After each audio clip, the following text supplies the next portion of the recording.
Load shedding हो रही है और बेइंतहा बेतहाशा हो रही है। लोग परेशान हैं, गर्मी इतनी शदीद है और समझ नहीं आ रही क्या हो। यानी ऐसे लग रहा है कि लोग बीमारी का शिकार हो सकते हैं, इस कदर गर्मी है। अब आरिफ मीर भट्टी साहब, इस पर क्या किया जाए? मैंने पिछले दिनों खबर पढ़ी कि जी वो तेल की कमी है, अब वो उस पर पाबंदी उठा ली गई है। अब तेल जो है फर्नेस ऑयल आएगा, फिर बिजली बनना शुरू होगी, वो आवाम को मिलेगी। और सोने पे सुहागा ये कि 2 रुपये 39 पैसे फी यूनिट के इलेक्ट्रिक कह रहा है कि जी सार्वजनिक के लिए हमने इजाफा कर देना है फी यूनिट। तो बिजली में इजाफा होता चला जा रहा है, कीमत में मिल नहीं रही। कौन कसूरवार है? मियां नवाज शरीफ साहब तो कहते थे कि हम 2018 में लोड शेडिंग खात्मा हो जाएगा, तो वो तो खात्मा करके गए थे, इस हुकूमत ने क्या कर दिया? उसामा, ना तेल की कमी है ना वसाइल की कमी है। करप्शन और हवस की लालच इनकी खत्म नहीं होती। जो हमारे पास हुक्मरान रहे हैं, किसी एक के घर मुझे लोड शेडिंग दिखा दे, मैं आप तीनों को जो जुर्माना कहेंगे दूंगा। जो सदर है हमारे, सेक्रेटरी पावर बिजली हैं, वजीर है, इनके घर किसी एक के घर लोड शेडिंग होती है। ये लोड शेडिंग से एंजॉय करते हैं। लोड शेडिंग खत्म करने के लिए फिर महंगा तेल लेते हैं, आईपीपी को पैसे देते हैं, उसमें से अरबों रुपए कमीशन लेते हैं। इस मुल्क में लोड शेडिंग, अब घरों में बिजली आती नहीं, बिल आती है तो लोग बददुआएं देते हैं, या अल्लाह बिजली आई ना। इन्होंने सब ने मिल के 40 साल से गिद्धों की तरह कौम को लूटा है। क्या लोड शेडिंग आज 180 एच चले जाए आप, या 96 एच बिलावल हाउस चले जाए, बनी गाला चले जाए, अगर उधर आधा सेकंड आपको लोड शेडिंग नजर आ जाए तो मैं आपका मुल्ज़म हूं। तो ये लोड शेडिंग कराई जाती है ताकि आपसे उसकी कीमत बढ़ाई जाए, बहाने बना के अरबों रुपए रोजाना लोगों की जेब से जबरदस्ती निकलवाए जाए। पेट्रोल बढ़ा दो, बिजली बढ़ा दो, गैस बढ़ा दो। क्यों मेरे और आपके इशू है? इनके लिए तो बिजली का यूनिट 1000 रुपया कर दे तो ये तो छलांगे मारेंगे कि इनका कमीशन अरबों रुपया बन जाएगा। उसामा साहब, ये लोड शेडिंग हम 20 करोड़ आवाम का इशू है। ये चंद बड़े खानदान जो रजाक दाऊद, ये मियां मनशा, इस किस्म के आईपीपी हाउस के मालक है ना, वो लोड शेडिंग करवाते हैं हमें जलील करने के लिए ताकि रेट बढ़े।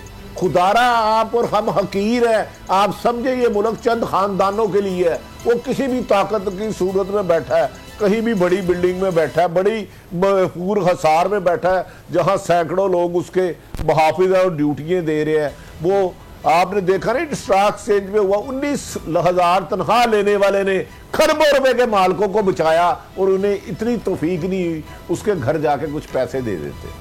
19,000 तनख्वाह लेने वाले ने खरबों रुपए की स्टॉक एक्सचेंज को बचाया। तो ये लोड शेडिंग जान के करते हैं। मैं और आप बिल बुलाएं, फिर ये बिजली का रेट ज्यादा करें, बिजली आए तब भी हम रोए कि रेट इतना रेट हो गया, ना आए तो तब भी रोए, क्योंकि इनके घर लोड शेडिंग होती नहीं है। तो ये ऐसे ही हमने गुजारना है जब तक आवाम ना उठी और इनके गिरे इमरान खान साहब ने अभी जो कौमी असम्बली में हमारे हकूक दो, उसमें उन्होंने कहा कि जी ये शुगर मिल्स इसीलिए बनाई जाती हैं कि तो सारे सियासतदान शुगर मिल्स में आए ही इसलिए कि इसमें ये दोनों हाथों से लूटते हैं, वाइट कर लेते हैं मनी, ब्लैक मनी को वाइट भी कर लेते हैं, सब्सिडियां भी लेते हैं, सब कुछ लेते हैं। तो ये आईपीपीज में भी फिर वही है। तो इसका मतलब है कि इनको भी कोई हाथ नहीं डाल सकता। अगर वज़ीर आज़म साहब ये कह रहे हैं तो एक्शन उनके खिलाफ भी वज़ीर आज़म साहब को लेना है। इमरान खान के इर्द गिर्द आईपीपी चला रही है। इमरान खान ने फाइल बंद कराई है, इमरान खान ने आईपीपी की फाइल बंद कराई है। इमरान खान ने जब इस्लामाबाद धरने के दौरान बिजली का बिल जलाया था, उस वक्त कितने रुपए यूनिट था और आज कितना यूनिट है? फैसला उसामा गाजी, असद खलो, बाबर डोगर करे।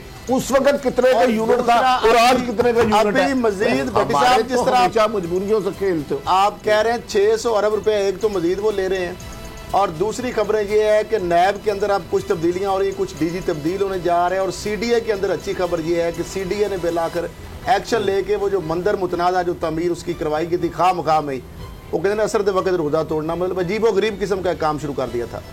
जो नून लीग भी काम ये नहीं कर सकी, बुनियाद उसने रखी थी, लेकिन जनाब वो मंदिर बिल आकर सीडीए ने इंटरवीन किया है और उन्होंने उसकी तमीर रुकवा दी है। तो दूसरा मैंने जिस तरह बताया कि नैब के अंदर कुछ अहम तब्दीलियां होने जा रही हैं डीजी लेवल की, तो आप देखते हैं कि आगे। जी डॉक्टर साहब, भट्टी साहब, ताकतवर की हुकूमत, ताकतवर के जरिए हुकूमत और ताकतवर के लिए हुकूमत, जमहूरियत की यही अब जो है ना तारीफ रह गई है। मुझे ये बताएं कि गरीब आदमी क्या करे, कहाँ जाए? इमरान खान साहब ने वादे किए, रियासत मदीना दिखाई और जो कुछ किया, और लोग तो रुल गए हैं, चस भी बड़ी आई है। अब किधर जाएं? आप क्या मशवरा देंगे? आम आदमी क्या करे बेचारा? मैं गुजारिश करता हूं, 95% लोग एक वक्त की रोटी नहीं खा सकते। अगर वो रोटी खा लें तो याद रख लें, बिजली का बिल नहीं दे सकते, पानी का बिल नहीं दे सकते। जो माजी में हुकूमतों ने किया, इस हुकूमतों ने उसको कॉपी पेस्ट किया। ये अवाम पहले 1.25 लाख की मकरूज थी, अवाम को निकलना होगा और इन डकैतों को जाके गिरेबाज से पकड़ना होगा। हमारे माल पे अरबों रुपए की महलात बनाने वालों, हमें हमारे बुनियादी हकूक दो, तालीम, सेहत और इंसाफ। नहीं तो ये माशरा खाना जंगी की तरफ जा रहा है, कोई नहीं रोक सकेगा। अगर कोई ताकतवर ये समझ रहा है ना हमारे पास बड़ी ताकत है, ये उस ताकत वाले भी इस अवामी तूफान के आगे इंशाल्लाह बहेंगे। और ये वक्त बहुत जल्द आ रहा है, टाइम फ्रेम अल्लाह को पता है। और मैं बता दूं ये आ रहा है। अब जो लोगों डर डर के ड्राइंग रूम में करते थे, वो बात सरेआम मोहल्लों में, थड़ों में, चौराहों में हो रही है कि हमें लूटने वाले कौन है और क्यों इनको बचाया जाता है। लेकिन इमरान खान साहब ने कहा जी ये सबसे बड़ा मसला जो है हमारा ये है, ये बिजली का सारा। अगर हम इसको सस्ती बिजली लोगों को दे दें, ये 2000 अरब रुपए से जायद का सर्कुलर डेट हो चुका है। 2000 अरब, मेरा ख्याल है कि दुनिया में और कोई मिसाल नहीं होगी। वो तो कहते हैं कि बिजली महंगी बनती है, हमें सस्ती देनी पड़ती है, ट्रांसमिशन का मसला है। अब इस वजह से, ये उनके अल्फाज हैं, वज़ीर आज़म के अल्फाज हैं कि ये जो वबा आई है कोरोना की, इसमें हमें यह अपॉर्चुनिटी मिल गई है कि नए सिरे से हम IPPs के साथ मुआहदे कर सकते हैं कि जनाब हमें सस्ती बिजली दो। वो तो इसमें अपॉर्चुनिटी तलाश कर रहे हैं कि ये बहुत बड़ा एक हमारे लिए एक शायद फायदा निकला इससे। तो इतना ही आसान है, ये IPPs वाले मान जाएंगे कि जनाब आपको हम सस्ती बिजली देते हैं जो मिल नहीं रही। उसामा, मेरे मुंह पे बेवकूफ लिखा था, पर मैं सुबह 2 दफा नहाया, मैंने सर्फ साबुन से धोया, मिट गया। IPP वालों को डिफेंड कौन कर रहा है? IPP वाले है कौन? ये रिपोर्ट कब से शाया आई है? किसके टेलीफोन पे वो बंद कर दिया गया है? वो उस रिपोर्ट को, मैंने कहा ना, रिपोर्ट रद्दी बेचने के लिए बनवाते हैं। मुझे बताए उस पे अमल दरामद करके कितने लोगों से भट्टी साहब मंशा जैसे लोगों के खिलाफ बताए, मंशा जैसे लोगों के खिलाफ एक्शन लेना कोई आसान बात है? वो एक माफिया का रूप धार नहीं, सिर्फ राग दाऊद है। रियासत के दावेदार करते हो कि जी हमारे बैनुल-अक़वामी ताल्लुकात खराब हो जाएंगे, इंटरनेशनली पर बड़ा प्रेशर आ जाएगा, बड़ा मसला खड़ा हो जाएगा, अदालतों में चले जाएंगे लोग और इंटरनेशनल कोर्ट्स में जाकर हमारे खिलाफ केस ले आएंगे। तो इसलिए फिर इमरान खान साहब कहते हैं मजबूरी में ये काम आपने डाकू चोरों की धमकियों से डरना है कि अवाम को उनके हकूक देने के लिए दावे करते हैं। कमाल बात है यार, आपका ना अल्लाह पे यकीन है ना कानून पे यकीन है, ब्लैकमेलरों से आप ब्लैकमेल हो रहे हैं।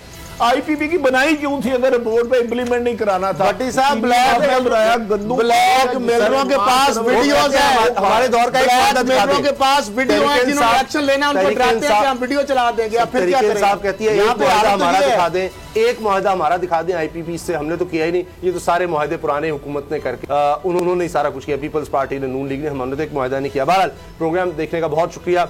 आरिफ मीर भट्टी साहब, आपका बहुत बहुत शुक्रिया, आपने वक्त निकाला हमारे लिए। दुआओं में याद। ये समझ रहे ना हमारे पास बड़ी ताकत है, ये उस ताकत वाले भी इस अवामी तूफान के आगे इंशाल्लाह बहेंगे। और ये वक्त बहुत जल्द आ रहा है, टाइम फ्रेम अल्लाह को पता है। और मैं बता दूं ये आ रहा है। अब जो लोगों डर डर के ड्राइंग रूम में करते थे, वो बात सरेआम मोहल्लों में, थड़ों में, चौराहों में हो रही है कि हमें लूटने वाले कौन है और क्यों इनको बचाया जाता है। लेकिन इमरान खान साहब ने कहा जी ये सबसे बड़ा मसला जो है हमारा ये है, ये बिजली का सारा। अगर हम इसको सस्ती बिजली लोगों को दे दें, ये 2000 अरब रुपए से जायद का सर्कुलर डेट हो चुका है। 2000 अरब, मेरा ख्याल है कि दुनिया में और कोई मिसाल नहीं होगी। वो तो कहते हैं कि बिजली महंगी बनती है, हमें सस्ती देनी पड़ती है, ट्रांसमिशन का मसला है। अब इस वजह से, ये उनके अल्फाज हैं, वज़ीर आज़म के अल्फाज हैं कि ये जो वबा आई है कोरोना की, इसमें हमें यह अपॉर्चुनिटी मिल गई है कि नए सिरे से हम IPPs के साथ मुआहदे कर सकते हैं कि जनाब हमें सस्ती बिजली दो। वो तो इसमें अपॉर्चुनिटी तलाश कर रहे हैं कि ये बहुत बड़ा एक हमारे लिए एक शायद फायदा निकला इससे। तो इतना ही आसान है, ये IPPs वाले मान जाएंगे कि जनाब आपको हम सस्ती बिजली देते हैं जो मिल नहीं रही। उसामा, मेरे मुंह पे बेवकूफ लिखा था, पर मैं सुबह 2 दफा नहाया, मैंने सर्फ साबुन से धोया, मिट गया। IPP वालों को डिफेंड कौन कर रहा है? IPP वाले है कौन? ये रिपोर्ट कब से शाया आई है? किसके टेलीफोन पे वो बंद कर दिया गया है? वो उस रिपोर्ट को मैंने कहा ना, रिपोर्ट रद्दी बेचने के लिए बनवाते हैं। मुझे बताए उस पे अमल दरामद करके कितने लोगों से भट्टी साहब मियां मनशा जैसे लोगों के खिलाफ आप बताएं, आप मियां मनशा जैसे लोगों के खिलाफ एक्शन लेना कोई आसान बात है? वो एक माफिया का रूप धार नहीं, सिर्फ हर रज़ाक दाऊद है।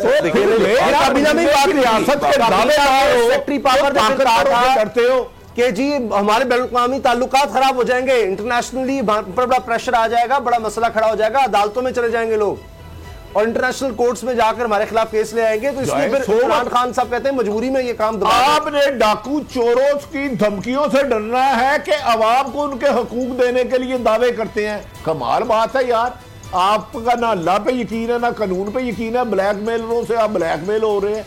आईपीपी की बनाई क्यों थी अगर रिपोर्ट पे इंप्लीमेंट नहीं कराना था? भट्टी साहब ब्लैकमेलरों के पास वीडियोस है, हमारे दौर का ब्लैकमेलरों के पास वीडियो है, जिन्होंने एक्शन लेना उनको डराते हैं कि हम वीडियो चला देंगे। अब फिर क्या करें? साहब कहती है यहाँ पे हमारा दिखा दें, एक मुआहदा हमारा दिखा दें आईपीपी से, हमने तो किया ही नहीं, ये तो सारे मुआहदे पुराने हुकूमत ने करके उन्होंने सारा कुछ किया, पीपल्स पार्टी ने, नून लीग ने, हमने तो एक मुआहदा नहीं किया। बहरहाल प्रोग्राम देखने का बहुत शुक्रिया। आरिफ मीर भट्टी साहब आपका बहुत बहुत शुक्रिया, आपने वक्त निकाला हमारे लिए, दुआओं में याद।